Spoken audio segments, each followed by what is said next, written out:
আসসালামু আলাইকুম প্রিয় বন্ধুরা, বেশ কয়েকদিন পরে আবার আজকে আপনাদের একটু দেখানোর চেষ্টা করছি।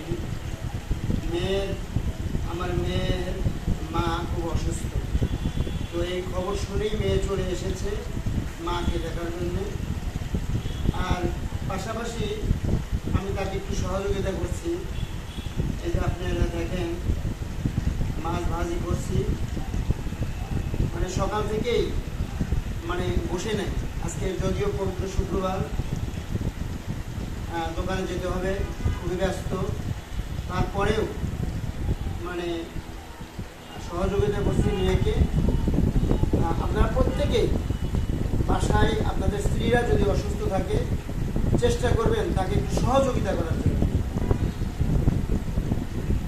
সকলকেই এই মেসেজটা দেওয়ার জন্যে আমার কিন্তু এই ভিডিও করা, যে আপনারা আপনাদের পরিবারকে অন্তত সহযোগিতা করার চেষ্টা করবেন, কারণ আপনি সহযোগিতা না করলে সে কোথায় যাবে। তো সকলে ভালো থাকবেন, সকলের সুস্বাস্থ্য কামনা করছি। আসসালামু আলাইকুম।